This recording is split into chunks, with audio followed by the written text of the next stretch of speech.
Good day, guys. I'm the most civilized savage coming with you with the heat, right? Well, it's still something,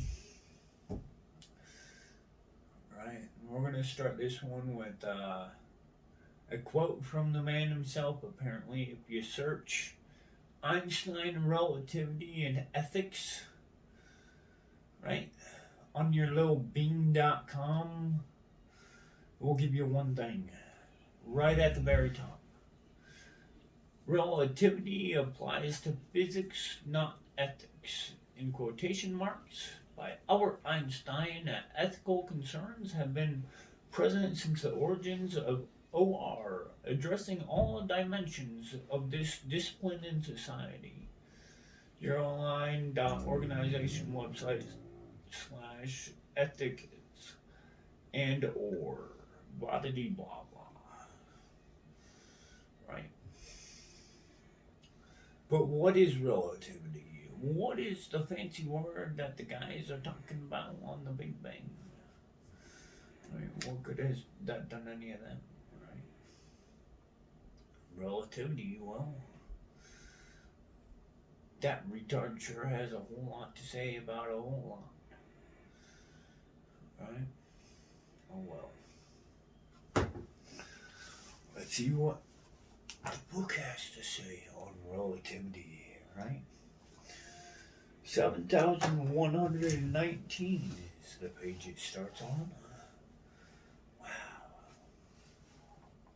A theory developed in the opening years of the 20th century. So early 1900s. Oh, I was born in the 1900s.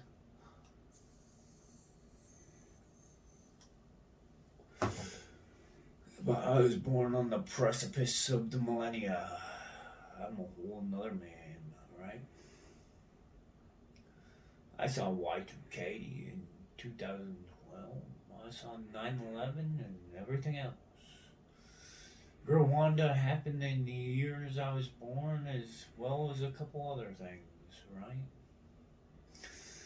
Mulan happened in concentration camps in 2019. Kudos, Disney. But what have they done before, right?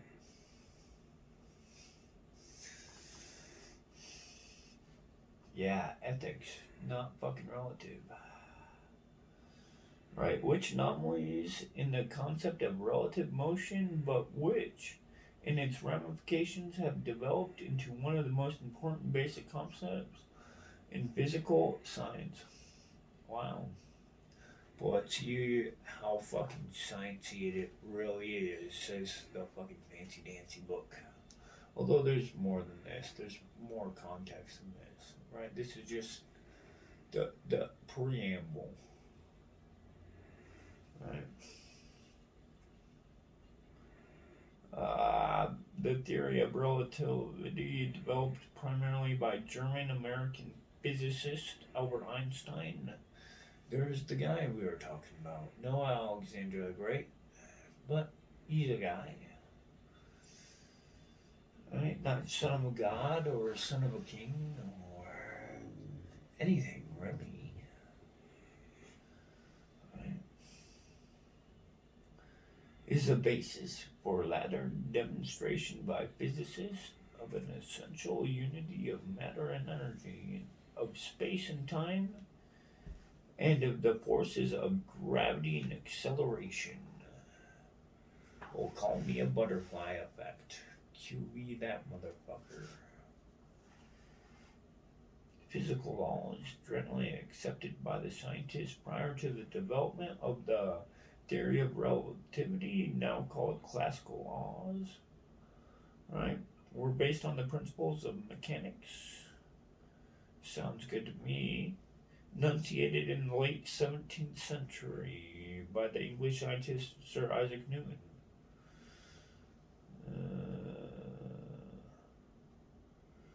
Newton or Einstein. What a shitty dilemma.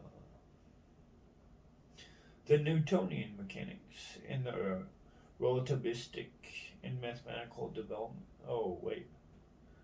The relativistic mechanics differ in fundamental assumptions of mathematical development, but in the most part, but in most cases do not differ appreciably in net results.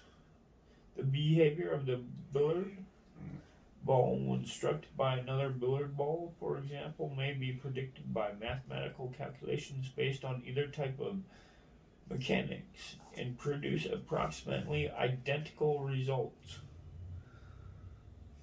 Well, no. That's not how that's supposed to work. Someone's a fucking copycat, a fucking ripoff. What do I know? Right? Who am I? Right? And as much as the classical mathematic is enormously simpler than relativistic, the former is preferred basis for such a calculation, assuming that, however, that one of the billiard balls was moving at a speed of 100,000 miles per second. Per second, not even an hour. Whoo! Per second. The two theories would predict entirely different types of behavior. And scientists today were quite certain that the relativistic predictions would be verified and the classical predictions would be proven incorrect. In general, the two predictions on the behavior of any moving object differ by a factor discovered by the Dutch physicist Hendrik Lorentz and the Irish physicist George Fitzgerald Late got in the 19th century. Alright, I'm done with that for a second. I have shit to do, motherfuck.